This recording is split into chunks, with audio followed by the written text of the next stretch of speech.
Blog Talk Radio.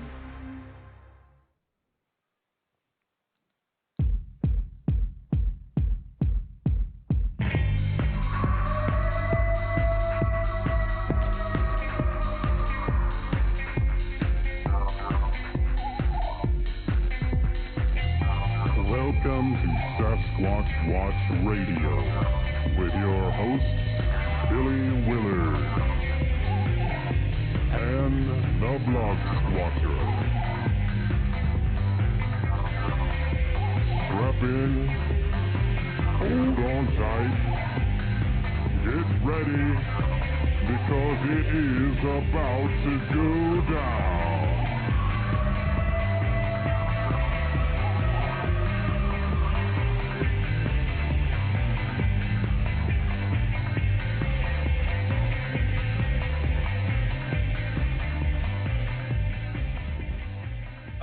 Everyone, welcome to another episode of Sasquatch Watch Radio. Today is Monday, February 2nd, 2009.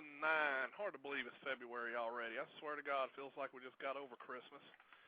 But anyway, welcome everyone to the show, and I also want to welcome my great, wonderful co-host, the famous, got to come up with another adjective. See, that's why he's the English teacher and I'm not. I just can't come up with the words that describe this wonderful man, D.B. Donlin. You mean you can't think of the words you can think of, you can't say on the radio? Come on now. I'm doing great. How are you doing? I'm doing just fine. I understand you got some sick ones in your family. I finally got over my sickness. Yep. So Mine just keep knocking over like It's like setting up dominoes. One goes down, and then the next one goes down, and then the next one goes down. It's terrible. Yeah, it's always fun to just pass it around. You know, you got to share, you know. So yeah. Good to share. Well, it's great to have another show. We really don't have any news tonight, folks. I know that might disappoint a lot of people because, DB, we get comments about your news articles constantly. I've sent you some of the comments, and you just let them down, DB. Well, now you want me to go out there and like create some news somehow? It'd be like hoaxing. I mean, DB said he saw a Bigfoot walk through his front yard today. No, we don't want to create news like that. Anyway, welcome everyone to the show. We have a wonderful guest on the air with us tonight. I'm going to tell you a little bit about him. We have Mr. Rick Osman on the show tonight. Rick is based down in southern Indiana. He's an independent researcher who occasionally works with groups in investigating or analyzing sightings, tracks, sounds, and other phenomena. Rick was only 14 years old when the Patterson film went public, so do the math there and you'll figure that out. The following summer, he experienced the first of his two sightings of cryptid cats. He has not lost his fascination for cryptozoology since that time. Although he's never seen a Bigfoot creature, he's had a few experiences that seem to indicate his being in a moderate to close proximity. Through his career as a civilian employee of the U.S. Navy involving night vision and laser equipment from the years of '89 through 2004, he was able to access data regarding human and primate vision spectral response studies, compare the data to night adaptation of known species, and draw some studied conclusions based on scientific method combined with informed speculation. These conclusions may impact the use of certain types of cameras and particularly infrared illumination, often used in cryptid research. Rick has attended the U.S. Air Force Academy, Indiana State University, and forgive me if I mispronounce this, but the Vincennes, am I getting that correct? It's Vincennes. Vincennes University holds an Associate's of Science degree in Laser and Electro-Optics Technology, Electronics Technology, and at age 55 is pursuing a Bachelor of Science in Industrial, Vocational, and Technical Education. He also hosts 2 radio shows on Blog Talk Radio.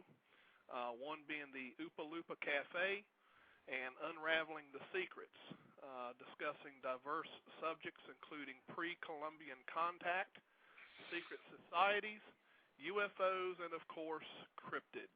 Welcome to the show, Rick. Well, thank you, Billy. Glad to be here. Yep, I think it's going to be an interesting show. I think it certainly will. You've got some pretty impressive set of stats there. Of course, the most interesting in our field, being in the Bigfoot field, is some of the work that you've done in the area of optics when it comes to infrared and things like that. So tell us a little bit, that was just a brief discussion, but tell us a little bit of what you've really done in that. Okay. Well, the laser and electro-optics technology degree is kind of a get you started in the field type of thing, 2-year technical degree, and then I went to work in industry for a company that has changed names about a half a dozen times in the interim, and they built laser target designators for the military, both airborne and ground designators. And this is a gizmo that shines a laser beam at a target, and then the bomb homes in on the laser beam.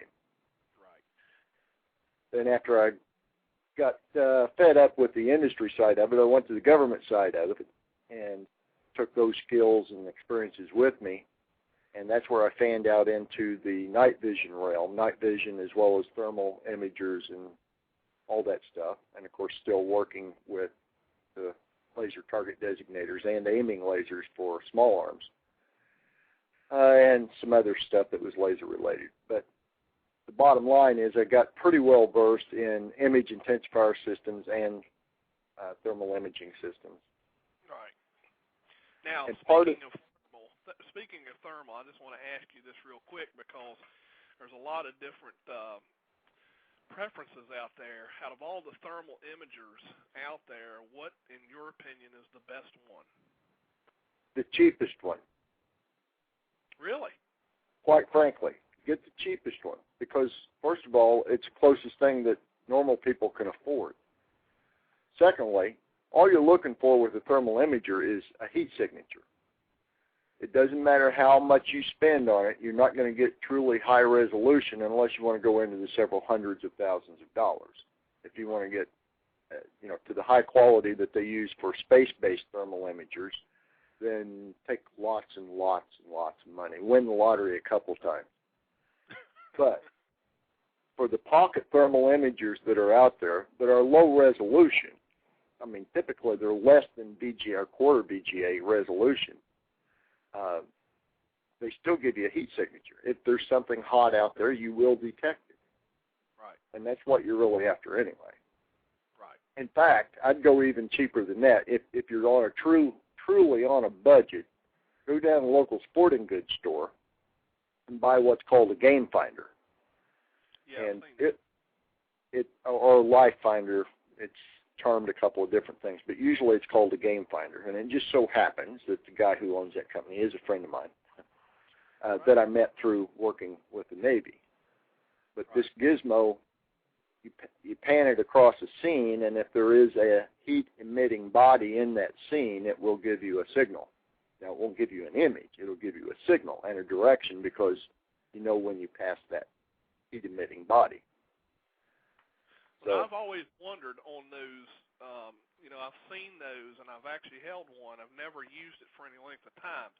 Are those adjustable so that you don't pick up, say, for example, if you're out in the wintertime? Obviously, as you know, trees hold heat. They do. So do rocks, and so do a lot of other things. Right.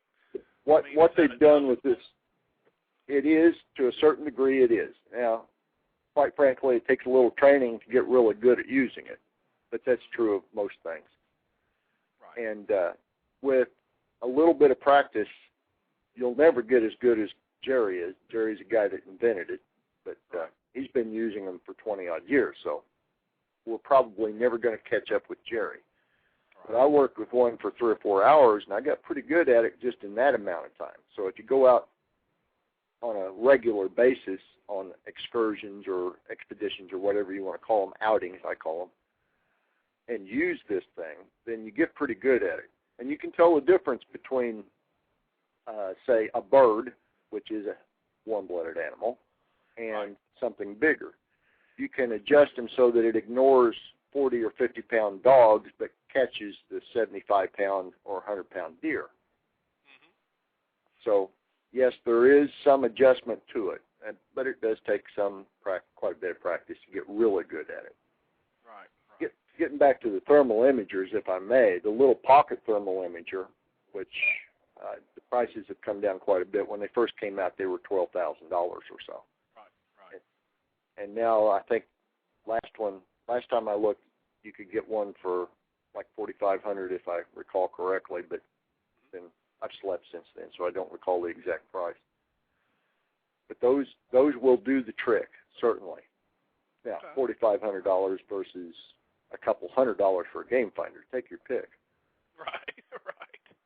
Yeah, I think most of us aren't supplied by people who pay us to go out and search. Right. If you are, I'm not, I know. But no, it's I've seen the game finders. I've always wondered if they were adjustable. You know what I forgot to do, and I better do it right now. I'm bad about this. Let me give out the call-in number in case anyone out there that's listening live who may not necessarily be in the chat room may want to call in and ask you some questions, Rick. That call-in number is 347-237-5070. Again, that number is 347-237-5070.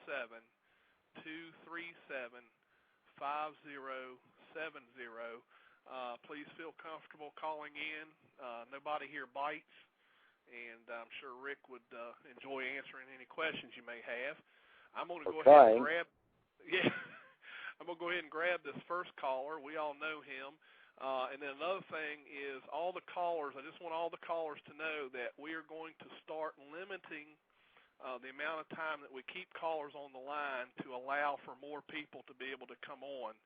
Because we've been having some calls that we haven't been able to get to, and I don't want to do that because I want to try to get to everybody. So when I bring you on, basically ask one question, and then I can give you up to 2 to 3 minutes, and then I'm going to go to the next caller. So just don't want nobody to get offended. We're just trying to be fair to everybody. So the first caller we'll bring on the line is Mr. Bill Green in Connecticut. How you doing, Bill? How you doing, Billy and everyone? I'm doing just fine, Bill. You got a question? Yeah, I got a new documentary this week. It's called Sasquatch and Other Legends from Crypto Four Corners. John, really great documentary and stuff. I heard a coyote this week. It really weird. It really surprised me. But I do want to ask you a quick question. Have he invested any in Sasquatch sightings? Any sightings? Here in Indiana. Did you hear that, Rick? Well, he broke up a little bit, but I think I got the gist of it. Yes, I've investigated several Sasquatch or Bigfoot sightings here in southern Indiana. I started doing the investigation end of it about a little over 26 years ago. We had a big flap around here, series of about 25 sightings in 3 weeks. And it just so happened that at that time, my sister-in-law's boyfriend was the first one in the string of sightings. So I got that one firsthand and followed the trail until all the sightings quit. And it kind of got me hooked, I guess. Yeah. Have you ever seen a Sasquatch? I have not seen one for myself, no. No. Have you ever... Sorry, Bill. Have you ever found footprints? Yes, I have. I found several sets of prints, including knuckle prints where one had gone quadrupedal.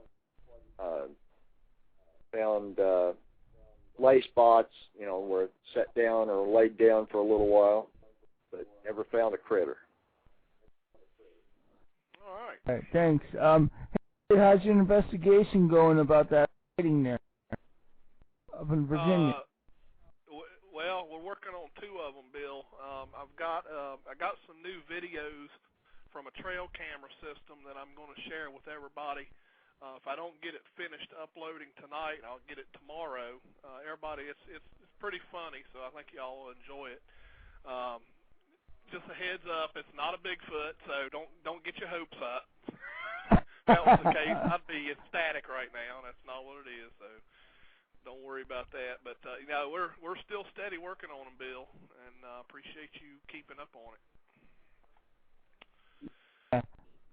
All right, but Bill. And that same old from the big world stuff, and Yeah, you're breaking up real but bad. other people call in now and stuff, and hopefully they don't keep on the line that long. You know how that is. All right, Bill, I appreciate it. Oh, Take it have a easy. great show. Bye. I tell you, that click to talk feature ain't the greatest, I don't think.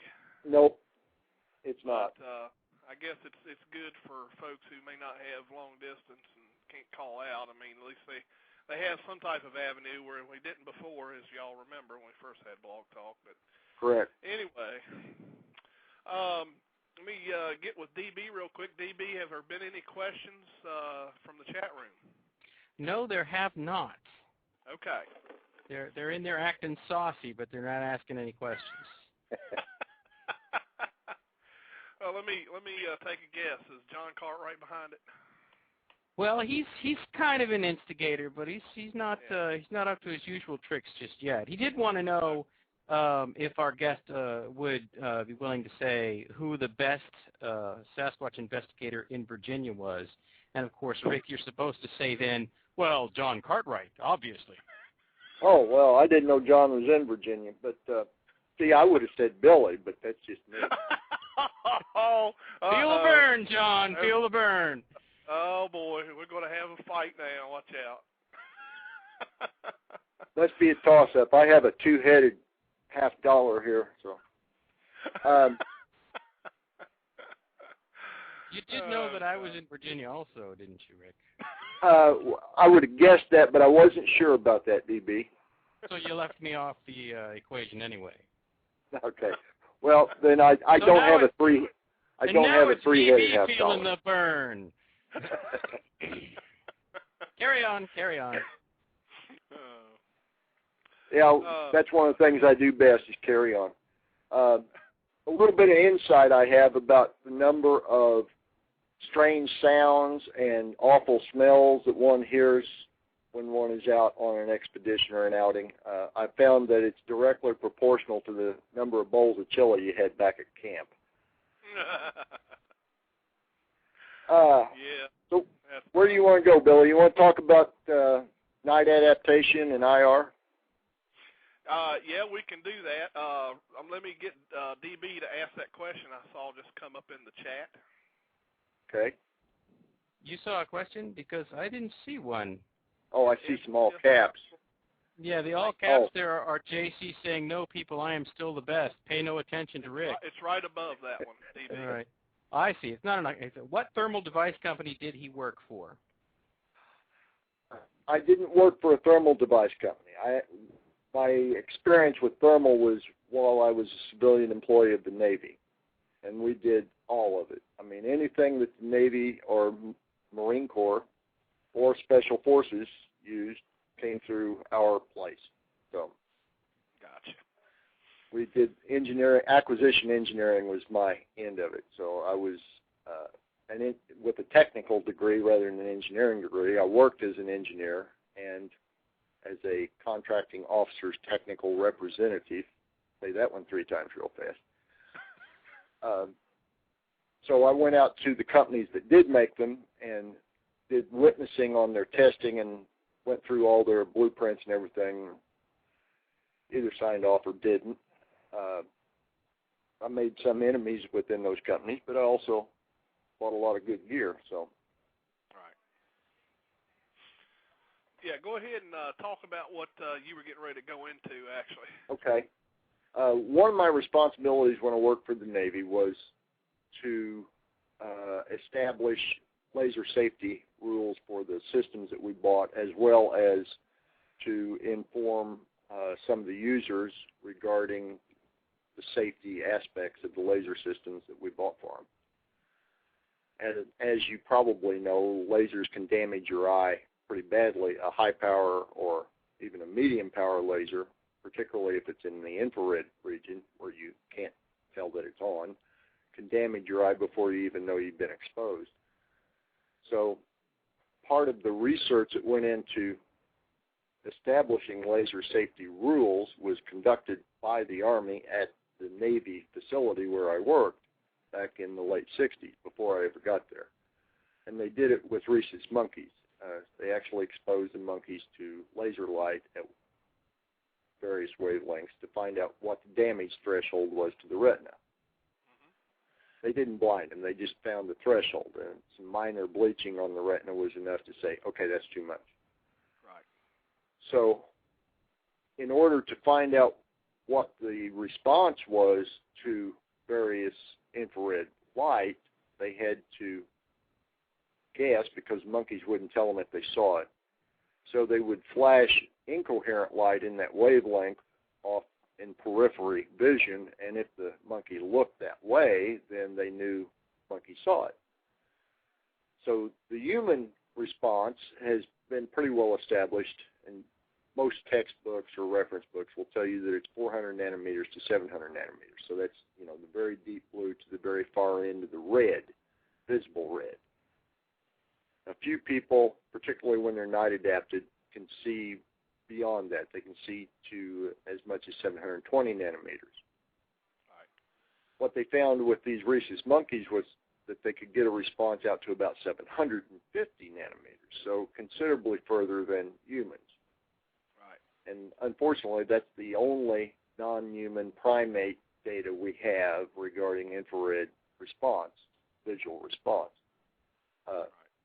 The other thing that's interesting about that study is they got that 750 nanometer response when the monkeys were not night adapted. So had they been night adapted, it probably would have been even further out, because they produce the same chemicals in their eyes that we do. Specifically, one that's called rhodopsin, or visual purple is another name for it. In human beings, you know, if you go from a light environment to a dark environment, it typically takes about 20 minutes for you to start adapting to the dark. And that's the period of time it takes to build up the rhodopsin. Right. So once you have that build up, then you start getting just a hint of infrared response. You can see in the dark. You don't see clearly because it's not the fovea, not the acute vision portion of the eye that receives the rhodopsin. It's the peripheral. And it's probably also true of the monkey, but again, they didn't answer us when we asked them. So right. We can assume and communicate with you. Yeah, well, they get kind of nasty sometimes, but they don't. They're not real articulate. So if we assume that primate can see further into the infrared than we can in the daytime, then we can probably assume they can see a lot further into the infrared when they're not adapted. And that's, again, a fairly safe assumption, but not proven. So it's speculation or conjecture, but it's based on some pretty good assumptions. And if we take and apply this to a much larger primate with presumably larger pupils, larger eyes, larger apertures of those eyes that would gather more light, then one would assume that there's probably more response overall because there's more light getting in there. And if the spectral response is something like the rhesus and there's more light getting in there, then we could probably guess with some surety that they can see further into the infrared than we can, quite a bit further, most likely. Right. So what does that mean towards using certain infrared cameras and specifically infrared illuminators? Well, it means a couple of things. First of all, if you use a flashlight with a filter over it, if you use a white light with an infrared filter over it, the infrared filter has to have a cutoff wavelength that is well beyond what we assume is the visual response of these animals. So it needs to be probably something out around 850 nanometers or further. Well, that's where you start getting into a little bit of problem with some of the cameras and night vision equipment, because their response beyond that wavelength isn't the greatest. So it's kind of a trade-off. You know, if you light them up and you're using a camera or night vision that's in that wavelength, then they're probably going to either see the light or you're not going to see them because the light's out of the range of the device you're using. Right. So the other end of that stick is if you're using the LED type illuminators, strange thing. If you get yourself night adapted, in other words, get dark for 30 minutes or more, and you turn on that infrared illuminator, and if you look closely, you're going to see some visible light coming from it. Not much, but it is there. Right. It's a very deep red, but it is visible. And it's not visible from a distance so much, but we never know how close we are to them anyway. So at least in my case, I'll tell you about that one in a little bit. So there are a couple of drawbacks of using infrared illuminators and infrared equipment in general, and that is they can see probably can see further into the infrared than we can, and they don't need that equipment. So they have their hands free. Right. That's very interesting, Rick. That's a lot of interesting information. Of course, all that information brings a bunch of questions that I've seen coming through the chat room, DB. Yeah, there's been a few, but I want to ask my question first. Okay. And Go for it.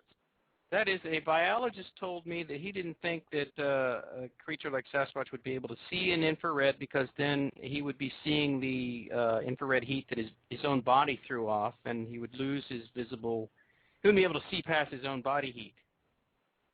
Well, there's a big difference between the near infrared that we're talking about, the 750, 800 nanometer, or the 3 to 5 microns or 3 to 5 micrometers that is typical heat signature. Because heat's a vastly different part of the spectrum. Well, 3 orders of magnitude different. Okay. So the biologist wasn't really saying, he wasn't really talking about the same thing, or? No, not at all. Because when you're talking about near infrared light, like the filtered or, your cameras, your night shots, all that stuff, you're still talking about light. But when you get into the thermal signature, you're talking about heat. And it's, like I said, 3, even 4 orders of magnitude difference in the wavelength and the frequency of that electromagnetic spectrum. Got it. All right, good. That's good to hear and know. I do have a couple of questions here. Ed Smith from Oklahoma has 2. His first one was, are you familiar with Axis Technologies? And that's AXSYS. I'm afraid I'm not, but I'll certainly make myself familiar with them after the show.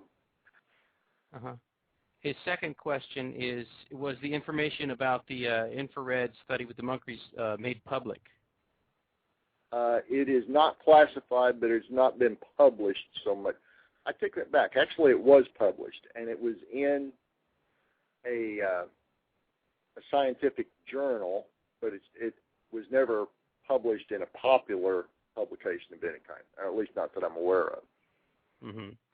And one other question was from Duke0002, and he wanted to know, have you ever reviewed any other researchers' thermal pics? Because there's several of them out there. There's one that a friend of Billy's and mine who turned out to be a hoaxer later on, but he took a picture of something and he swore it was not of a person.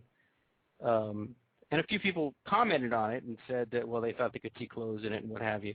Have you ever looked at any of those and come to any judgments on your own? I've only seen a couple of them, and to be honest, they were blob squatches. If you have sufficient foliage between the camera and the object or subject, then it really breaks up the scene and makes it more difficult. But if you have a clear shot, then there are a couple of things you can look for, and one of those is particularly if it's a costume, it would be how even the emissions are. Because if it's a costume, then the whole thing is going to warm up quite a bit. If it's the real thing, then the areas of the body that are not covered with hair are going to be the brightest. Whereas if it's a costume, it's probably going to be just the other way. Right. The bare skin, the eyes will look black because the eyes are made of fat primarily, and it's a very good insulator of heat. Okay. Whereas the skin is always emitting heat, so bare skin gives off the most. If you take a thermal imager and you look at a bird of just about any kind, the bright areas are going to be the beak and the feet. The rest of it's covered with feathers that are very good insulators. If you're looking at a turkey, then the beard puts off a little heat too. But. Right. We've got a caller on the line. I'm going to get them on real quick. Believe this will be Henry May down in Mississippi. Hello, Henry. That would be me, guys. Hello. Good. How you Hello, doing? Henry. Hey. Want to say good evening, and actually, DB, you did miss a news item. The new season of Monster Quest premieres this Wednesday night, 9 o'clock Eastern, 8 o'clock Central. I don't do entertainment news. Okay. You have to bump me up a salary grade for that. Okay. Well, anyway, yeah, the new season of Monster Quest premieres this Wednesday night at 9 Eastern, 8 Central. It's called Death of Loch Ness. Death of Loch Ness. What happened? They find a dead body? No, it's just it seems like there's been a dearth, a lack of sightings of the Loch Ness monster, and that's I guess that's what it's about. So. Gotcha. You got a question for Rick? Yeah, I wanted to ask him his thoughts on infrasound. I know that Billy, you and DB are going to have a show in about 2 or 3 weeks about infrasound. I'm looking forward to tuning into that one. But I wanted to ask Rick his thoughts on that. Well, it's a little bit out of my true experience, but I've given it some thought. I mean, there are a lot of animals in the wild that are known to use infrasound, and generally they're large animals, elephants and alligators being two of the most notable and most studied. And if we're talking about a very large primate, then I'd say, yeah, maybe. But until we get out there and record in that spectrum, who knows? It might be a good thing if we can get a wide enough dynamic response in the mic and the recorder. That's another challenge. But it might be a good way to distinguish between the sounds that are purported to be Bigfoot and those that are not actually Bigfoot. If indeed they produce infrasound, then that would be very telling, because I don't believe a coyote or any of the other possibilities, elk, etc., would do that. Right. Of course, to be sure, you'd have to also use the same equipment to record those other animals. Right. Yeah. My second question, and this will be my last question, is do you think that camera systems like the one that Bill Dranginis is developing, the I Gotcha Cam, will perhaps take us a few steps forward in wildlife filming, not just of Sasquatch, but also filming other wildlife? To be honest, I don't know enough about it to say for sure. I'm adding that to my list with Axis Systems. So, Gotcha and Axis. Yeah, it's called the I Gotcha. He spells it E-Y-E and then G-O-T-C-H-A. I Gotcha. Basically, his grand scheme with that camera system, just so in case you didn't know, Rick, is he's always had the theory that it's not really a theory, he's almost proven it actually, but that the animals can hear the sounds that some of these camera systems are emitting. He noticed that a lot of deer will actually look directly at the camera and kind of direct their ears like as if they hear something going off in the camera. So what he's done is he's developed a camera system that pretty much doesn't emit any sounds, and the way he's done that is by using several newer technologies, and he's tested all of the equipment with an ultrasonic tester or an ultrasound tester so that he can see if the equipment puts off any sound, and my understanding is that he's been pretty successful at it. So, well, I do know that deer can hear infrasound. I see that going by in the chat room, and I know that's true. Yeah. But I don't. It makes good sense to me, but the only way to actually test it would be to get one to pose, I guess. Right. Right. Well, anyway, that was my questions, guys, and I'm going to hang up and I'll give others a chance to call in. So, all right. Thank you very much, Rick. Very fascinating stuff. Thank you, Henry. Thanks a lot. See y'all later. All right. Bye. Bye-bye. Rick and DB, we're going to quickly go into a commercial. Give everybody a chance to have a little bit of a breather. Good. I can get some more coffee. There you go. It'll give you time to get coffee, and it gives JC time to go have a pee break. Okay. So, DB, if you have any questions, we'll get to those when we get back. Did you have any questions, DB? Nope, I don't think so. Okay. All right, well, we're going to go into this commercial, and then we'll be right back, folks. So just hang on a moment, and we'll be right back with you.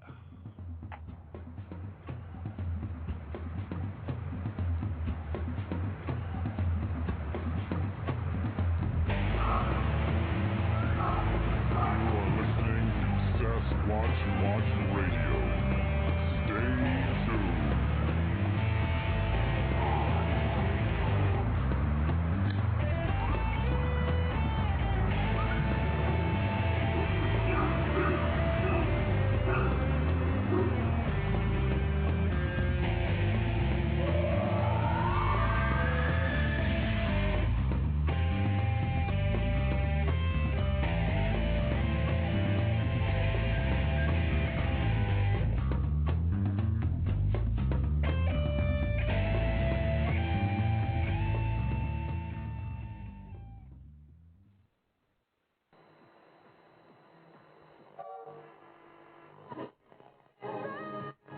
Are you tired of the same old boring radio? Looking for something with a bit of an edge? Then sit down, strap in, and hold on tight, for you're about to be taken beyond the edge. 5, 4, 3, 2, 1.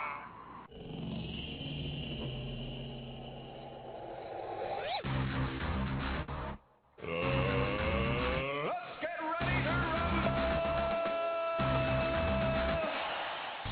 It's Down and Dirty Paranormal Talk Radio that takes you beyond the edge.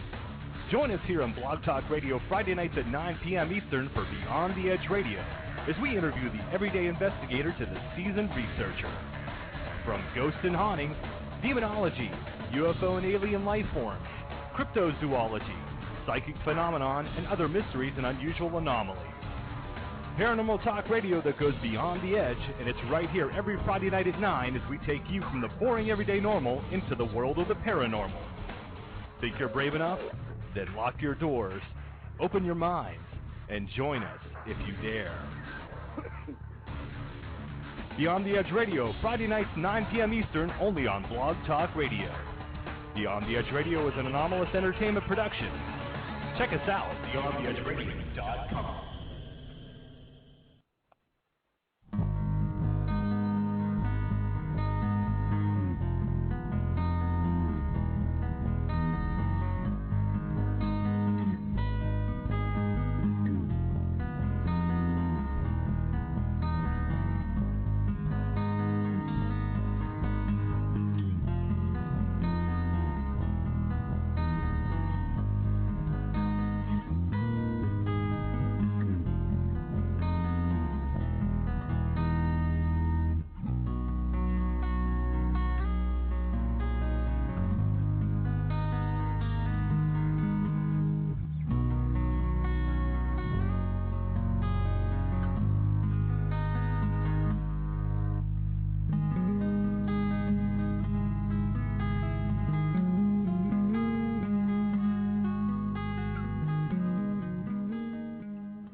All right, welcome back, everybody. DB, did any questions pop up as we were in commercial mode there? Well, we had a couple of questions come by. One from a listener named Hucklebuck. This is from a little bit back. Does a Bigfoot get night adapted easier than we do then because of the sensitivity to infrared, I suppose? There's not enough data to say one way or the other. Yeah. I would guess that it's probably a very similar biochemistry, so it's probably about the same amount of time to become night adapted.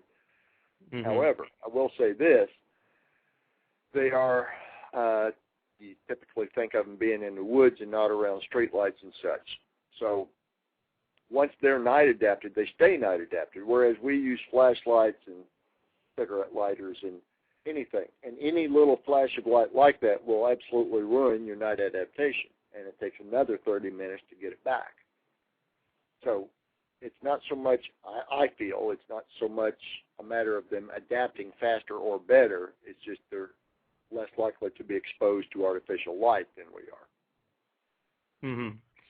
And another question, Patchy50 asked, some of the people in chat answered, but he wanted to know, how do we know that deer can hear ultrasound?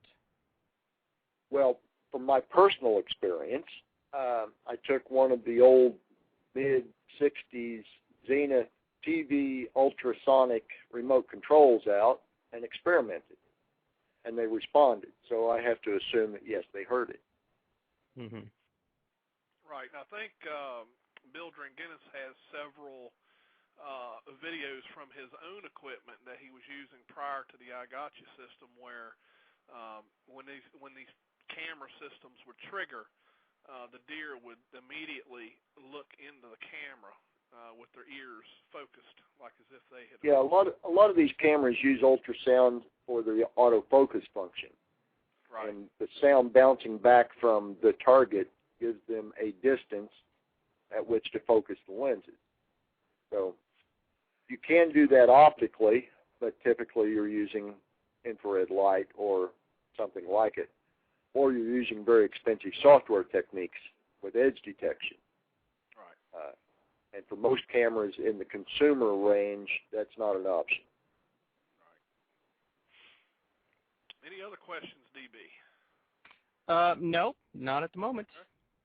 All right. Now what I'd like to ask you, while we still have some time, Rick, is my understanding is you have 2 radio shows that you do here on Blog Talk Radio. I want to give you an opportunity to tell people about each of those shows and what types of things you discuss, and, of course, when they come on. Okay. Well, the first one is the Oopa Loopa Cafe. And hi, Karen, one of my biggest fans. She's in the chat room there someplace. The Oopa Loopa Cafe is all about out-of-place artifacts. And OOPA is, of course, the acronym for out-of-place artifacts. OOPA or OOP art. And LUPA is simply large out-of-place artifacts. Right. So we look for evidence of pre-Columbian contact, ancient trade, ancient contact, ancient cultural diffusion, cultural exchange, etc. And I get guests who are experts in that field. And most of them are lay researchers because the archaeologists won't touch it with a 10-foot pole. Most of them.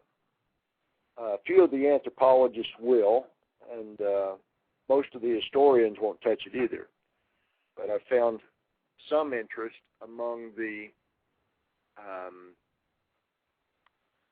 cartography outfits.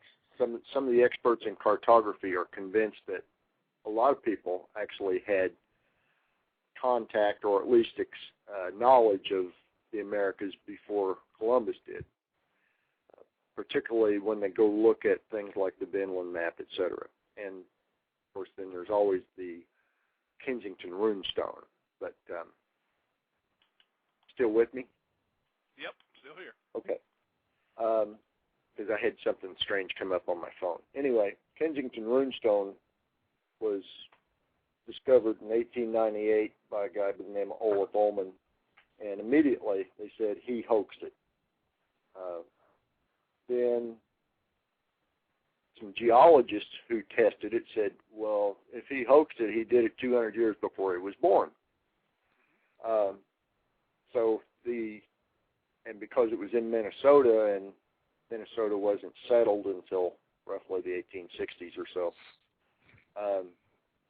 someone was there long before that, and the date on that stone is 1362, so it was almost certainly a genuine artifact from that date. Wow. And that's just probably the tip of the iceberg. There are literally thousands of examples of petroglyphs, etc., that say people came here all the way along. And yes, Kite Squatch, Egyptians, Phoenicians, Carthaginians, ancient Romans, ancient Greeks, etc., everybody was here one time or another. Right. The other show... I've got something real that would probably interest you quite a bit, Rick. I've got a fellow here in Fredericksburg, Virginia, who swears up and down that he has found artifacts in Fredericksburg to indicate pretty much the same thing you're discussing right now. I'd certainly be interested in talking to him. I can certainly give you his information. I've been working on trying to find a certain type of anthropologist. I can't remember exactly what it's called, to kind of look at some of his stuff. You know, I'm not an expert in that area. I've looked at what he has. Some of the stuff that he has is very interesting.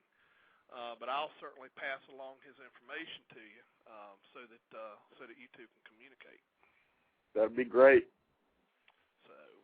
So what time, what day and what time does the Oopa Loopa?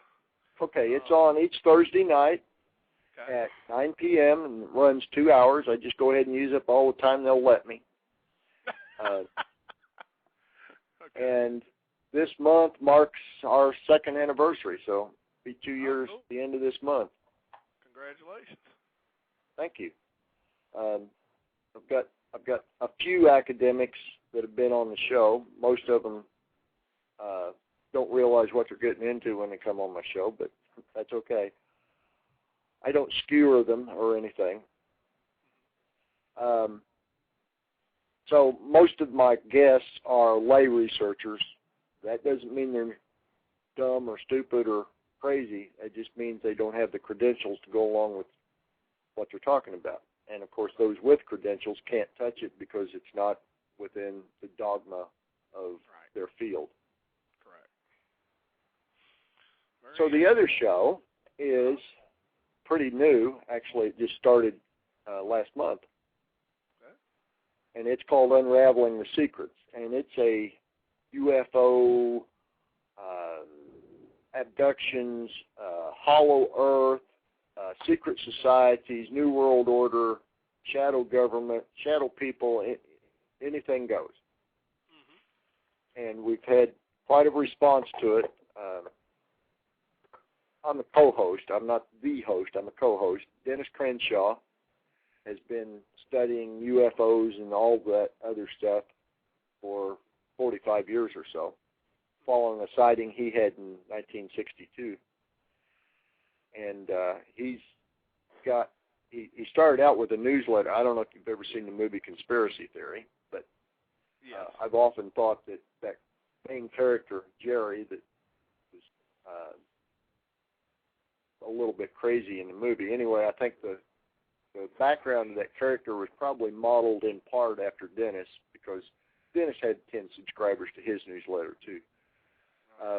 But then he grew up and got a website, and now we have a radio show together. So, and it's fun so far.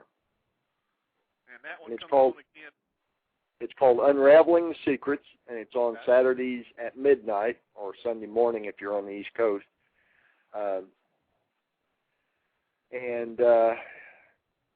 I guess we're coming up on our 1 month anniversary for it, but so far it's gotten a really good response. A lot of people tune in, chat room stays busy, and got a few comments, and we're having fun, and that's the main part, just having fun. That's right. That's right. We've always said that, even within my own group at Sasquatch Watch of Virginia, I've always said, when this stops being fun, then it's time to get out. Yep. We deal with enough politics in our daily lives than to deal with, a lot of heartache in this research, which is, a lot of this has been triggered by our interest in the subject, and that interest gets us out in the woods, lets us enjoy ourselves, enjoy, each other's company, getting out and learning something, and just having a good time. And when all that comes to an end and it starts being a chore, and just something that's more aggravating, kind of like going to work, yep. I think it's time to stop. So, but it's funny. We always end up spending more time and money on this stuff than we do on working. Yeah, it's true. It's very true. Very true. I know that's definitely a lot of truth to that statement. DB, any more questions? Well, let's see. I think we had one from Ed Smith in Oklahoma. He asked, what technology will be the benchmark in the quest to find Bigfoot? I think he's asking what's going to be our most important technology going forward. I would have to say probably CAT scan, once we have a body and we CAT scan it. Oh, yeah. Very true. Hopefully we can get that one of these days. That yep. Would be just convincing one of them to donate his body to science, that's going to be the hard part. Well, I tell you what, I'm going to answer that question, and I'm going to assume that Ed is probably talking about as far as searching and finding one, and I'm going to say I think thermal is the answer. As far as detecting them, I'd have to agree with you. Right. I've been playing with an idea. I don't know if I'll ever bring it to fruition or not, but I have a couple of areas where I would love to take a couple of big weather balloons or something and hoist a thermal with a video output that I can send to a recorder. I bet you Kite Watch is listening to what you're saying. And hoist those balloons, or a small aerostat, something, to work. We could hoist that thermal imager up over the area, preferably in thin foliage, because they don't see through canopy worth a darn. Right. And we could track movements. I've been out watching or waiting for something to watch, and had the bejesus scared out of me because something just took off from right behind me. Of course, it's in the dark and you can't tell what was right behind you, but whatever it was huge, and the next morning there was something there. There were imprints in the foliage that whatever it was rather large and, 5 feet from me. Right. So, there's a lot of speculation, a lot of anecdotes of they can make a lot of noise when they want to, or they can make no noise at all. Mm-hmm. I've heard once in my life, I've heard a vocalization that I attribute to a Bigfoot. Of course, I didn't see him hollering, and I wasn't out there to listen for Bigfoot. I was out there just enjoying the night, smoking a cigarette, and it's like, oh, wow, what's that noise? Right. course. Well, you got Kite Squatch a little interested there, and there's a reason he calls himself Kite Squatch. He's got a lot of expertise in the area of some pretty high-tech kite systems. It's not your typical kite on a string, type kite. It's something that he's been working on, trying to, make a kite system that he can mount some type of a, either night vision or even better thermal imaging system. And of course, quietly use the wind. Yep.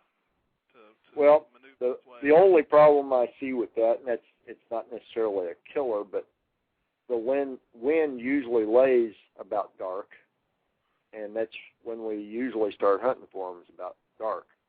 Yeah. So I'm thinking something with helium in it that will stay up there. Yeah, I don't know much about those technologies, and I rely on the people who do, and it's really all I can do. DB, did you have more questions? No, I haven't seen one. Okay, just wanted to make sure. I don't know if we're answering the questions too well or if they just are ignoring us. Well, in the chat, there's a lot of ignoring going on. That happens in every okay. show. They got their own thing going on in there, and that's the way they like it. But every now and again, they'll throw out a good question. But one of our best question askers isn't here tonight, so we're, you got to play with the guys that come to the game, I'm afraid. Yep. That's right. Well, we've got about 3 minutes left of the show, so real quick before we get close to the end and I end up forgetting, I'll give everybody a preview of what's coming up next week. Next Monday night, we will have Mr. Eric Altman from Pennsylvania, from the Pennsylvania Bigfoot Society. We'll have him on the show with us. That's next Monday night at 9 p.m., and he's going to give us a little rundown of some of the past sightings as well as some of the present stuff that the PBS is working on in Pennsylvania. So that's a little bit of a teaser for next Monday night. And there we go. Rick, I guess you've been doing this now for quite a few years, I guess, independently. Yes. Off and on. I haven't made a career out of it, and it's not a full-time thing, but when I run across somebody who's had a sighting, I start asking questions, trying to follow up. Right. Yeah, what would you say in the time that you've been doing this, what would you say is probably the best, in your opinion, evidence that you found of Sasquatch's existence? I'd say the tracks. I've seen castings that other people have done, and I've seen tracks of my own that I found on my own, and the chances of those tracks that I found being hoax were pretty much nil. And the castings that this other person made were so detailed, and they talk about dermal ridges, and they talk about the dermal ridges being straight and parallel lines. Well, the ones I saw were not parallel lines. These had whorls in them, just like human skin. Mm-hmm. So it was pretty compelling to me. Right. Yeah, I've never been lucky enough yet to find that perfect print, the one that you're talking about. I've found, yep. I think the ones that I've found have always had some age to them and just happened to be at the right place at the right time, but haven't been lucky yet. We got about a minute left of the show, DB. I thought I saw a question roll by my eyes. Well, you did. Some of them were silly questions, but here's a good one from Scott A. He wants to know if you thought about using an RC, a remote-controlled blimp. I have considered that, and that's one of the things that's on my list, but typically the blimp will only support a payload of about 2 pounds, and by the time you get a camera and a transmitter and a battery pack, you're over your 2 pounds. Right. And if you go big enough for we're going to go into archive, but just wanted to say thank you to everyone that came into the show tonight, both live as well as in the chat room. We couldn't do this without you folks. We appreciate each and every one of you, but we're going to continue this show into archives. So thanks, everyone, for coming on the show tonight. Okay, you can go ahead and continue, Rick. Okay, back to the blimp thing, if I might, for a minute. When I worked for the Navy, they had several test rigs at the place where I worked, and they actually had some separate properties, too, where they did testing of various things. One of the things they tested was payloads for aerostats. And Navy aerostats, they can have a 700-pound payload, but then you're talking about $3,000 or $4,000 worth of helium each time you launch one. Right. So I don't have a budget like that. You know, at most I can get a couple of weather balloons up, which will hoist, again, a couple of pounds. And if you're lucky enough to have it up there at the right time, then you might get something. But what I would love to do is figure out a way of launching a payload that'll run about 5 pounds and stay up there, you know. Right. Some way to run a hose up to it, which is how some of the aerostats work. They actually run a helium hose up to them and replenish the supply. But to do that on a homemade garage basis is, it's not impossible, but it is rather difficult. And you'd have to have at least a couple 100 feet to have any area of regard, depending on the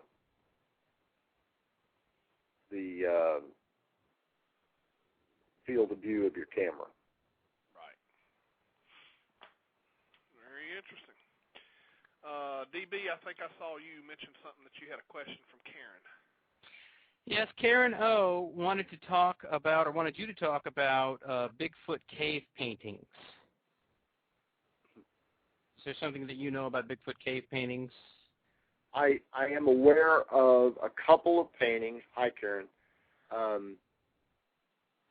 One of them is, I don't recall the exact location, but one of them is in California along the Nevada border, and it certainly looks like a couple of big hairy critters, and then there are human-looking depictions in the same cave painting. Well, it's not a cave painting; it's a rock painting or a petroglyph. And they're pretty distinctly not human, and they have the no neck, long arms aspect ratio, and of course they don't paint individual hairs, but it kind of looks furry, and it looks nothing like the human depictions that are very nearby. So now there are a couple of I'm acquainted with a couple of First Nations people up in Canada who say that humans aren't the only ones that paint on rocks. They say that Bigfoot will do that too. So take that for what you think it's worth. I haven't seen any of them painting on rocks, but it doesn't mean they don't. Right. Yeah, I've never run across anything that actually I've never ran across any kind of paintings on any cave walls or rocks or what have you, but I do know that there are some folks who claim that they've found, similar things like you're discussing down in Tennessee. Yep. Again, I haven't seen it. I don't know what I would do if I ran across something like that. Take pictures. Yeah. First thing you do is take pictures. Right. So, all right. Everybody in the chat room's just bugging us about going to 90 minutes. They want us to go to 90 minutes. Oh, go ahead and go to 2 hours, Billy. DV says we're too old. We're too old and tired to go to 2 hours. We'd be falling asleep at the end of it. Well, you get used to it, believe me. But I will tell you this, when you run for 2 hours, when you run your full 2 hours, Blog Talk Radio cuts you off without notice. Do they? Oh, yeah. Oh, well. Well, that's not true. They give you 90 seconds notice. Right. So. Right. Well, that's good to know because they've never cut us off on archive just for, going for an hour. Yeah. But no, I think 90 minutes. We'll try 90 minutes. We've had so many people write us comments about going to 90 minutes. So I guess DB, we'll just have to give it a shot and see how it goes. Yep. So we'll try it once, and if we don't like it, we'll whine and complain and blame people. Yeah, there you go. That's what they do in politics. Well, usually you can whine and complain about Blog Talk Radio, but not on that one. No, not on that one. So I'll go in there and all right, folks. We will try going to 90 minutes. Me and DB's discussed it, and we will give it a shot. So I'll move our next show up to 90 minutes and just see how that goes next week. And if it goes well and everybody's happy, then we'll try to stick with that venue and see how it goes. Well, I'll give you a challenge, Billy. All right. Let's just do a full weekend sometime. Whoa. I don't know about that. Well, I'm planning one. I'm planning on doing a conference on Blog Talk Radio this fall. Really? In association with the Oopa Loopa Cafe.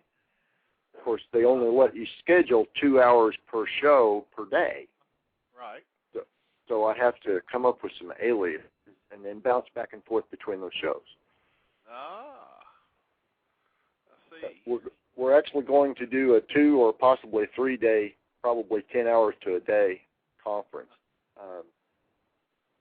So it's going to be a challenge, but I think we can work it out. And we're going to have accompanying slideshows, like PowerPoint slideshows to go with each presentation. Right. So I've done that with a couple of guests on Oopa Loopa Cafe, and it worked out really well. Oh. So it's, the audience can follow along. You just call out the slide number you're discussing, and they can follow the slides as we go. Right. So it works, but we probably need to do a Bigfoot conference also. Give Don some competition. Hey, he's going to listen to the archive and he's going to hear that. Yeah, I know. He's probably going to think, wow, that'd be cheaper than going over to Salt Fork. Oh, gosh. Well, that's fine. You just let me know if you do that. I'd be more than happy. I bet DB would even want to join in. Sure. Well, you'd all be welcome, I'm sure. But only for like 90 minutes. Oh, not, okay. Not for a whole weekend. Then you have to go get your beauty sleep, right? That's right. I sleep the rest of the weekend. If I don't, I'm hideously ugly. So now everybody will say, what's the matter? Didn't you sleep this weekend, DB? Exactly. Rick, we enjoyed having you on the show. Well, I enjoyed being here, Billy. It was great talking to you, and you've got I think we all learned a lot of information tonight about the infrared and camera systems, and I think it was a very enjoyable show. Well, if I can ever contribute in any way, feel free to let me know, and I'll do what I can. And I will get you that information. I've got your email. I'll get you that information from the fellow over in Fredericksburg so that you two can communicate. I'm sure he'll send you some pictures and things, but just to let you know, all those pictures that he'll send you, I've seen firsthand at his home. So, I'm trying to think where Fredericksburg is in Virginia. It's kind of east central, is that right? It's sort of, it's close to Northern Virginia, but it's down between Northern Virginia and towards Richmond. Yeah, towards Richmond, Fort Pickett, that area. Right. There's a lot of history in the Fredericksburg area. A lot of wars were fought there in Fredericksburg. But some of this stuff, and again, I'm not an expert in that field, but a lot of that stuff that he has there, he's certain predates any of that, the war and what have you. Is it metal artifacts or what is it? Stone artifacts. he also has what he claims is fossilized bone. And a lot of he's got one that apparently is a jawbone. Now I've looked at pictures, in some of the scientific journals and things, and it looks exactly like the one thing that he has there, which is he's calling petrified bone, looks exactly like what's it called? Australopithecus? Yes. I mean, you put it right beside of it, and it looks just like that. Again, Well, that'd be interesting because Australopithecus supposedly died out about 2 million years ago. Correct. And he's saying he found it in his backyard. So. Well, there are a lot of people who contend, of course, most of the academic contend that there were no simian or Homo sapien or Homo anything species on the Americas until about 14,000 years ago, when they walked over from Siberia. But it ain't necessarily so. Right. So yeah, it's interesting. I think you would enjoy, having a conversation with him. He's really good about emailing back. So I'm sure he'll give you a lot of information and show you some of the things he's found, and probably will invite you to Virginia. Well, I'm preparing a proposal for a new contract here that'll commence mid-April. So if I'm going to get down there, I'm going to get down there before mid-April. Okay. Well, I'll send you his info and put you in contact with him, and I'm sure he'll talk to you and everything on that. So. Very good. All right. Rick, thank you so much. We enjoyed having you. Hopefully we can have you again, back on again one of these days, if you don't mind. I don't mind at all. I enjoy all of it. Maybe I'll have something to report by then. I opened a new case yesterday, so. Okay, very good. That'd be great. And DB, did you have anything else before we cut down? Nope. Okay. Okay, well, go scan the news, DB. Yes. I'll have to look at the entertainment papers now, apparently. Apparently That's right. so. Okay, well, guys, I sure enjoyed it, and I'll come back and bother you another time. All right. Great. Thanks so much, Rick. Okay. Good night, all. Good night. Take care. DB, thanks for being my co-host once again. No problem, man. Just keep I'm, the money coming. Everybody, yeah, right. I'm glad you're rolling in the dough. Are you getting some money from somewhere I don't know about? $2. All right, folks. Well, it's been another good show. We had with Rick Osman. We thank Rick so much for being on the show. And again, everyone, tune in next week. We'll have Mr. Eric Altman from the PBS, Pennsylvania Bigfoot Society out of Pennsylvania, on the show with us. And everyone have a great week, and we'll see you next week.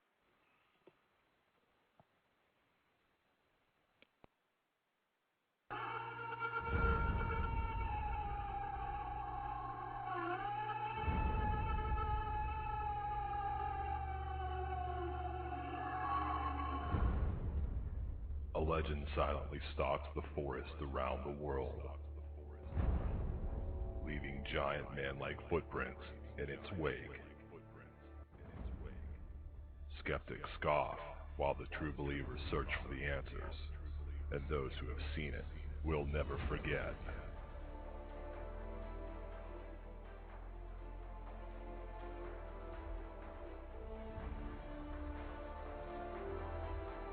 Monday nights, 9 p.m. Eastern, Blog Talk Radio. Billy Willard and the Blog Squatcher present Sasquatch Watch Radio.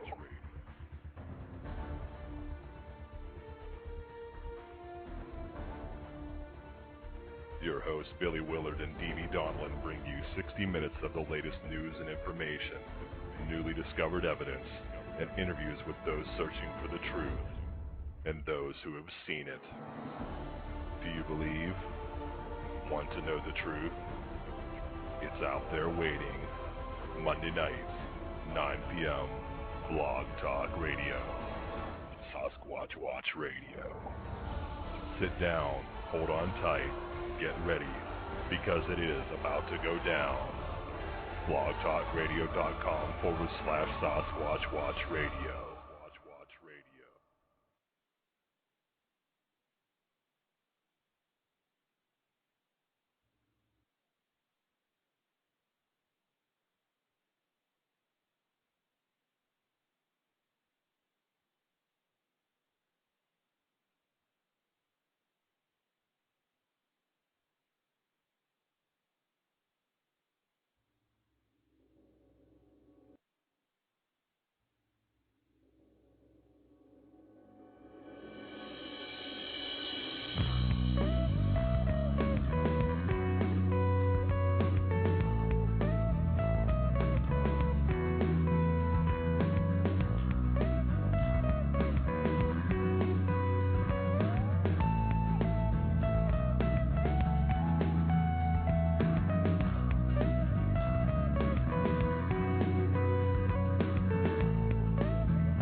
Lucky Land Casino, asking people, what's the weirdest place you've gotten lucky? Lucky? In line at the deli, I guess? Aha, in my dentist's office.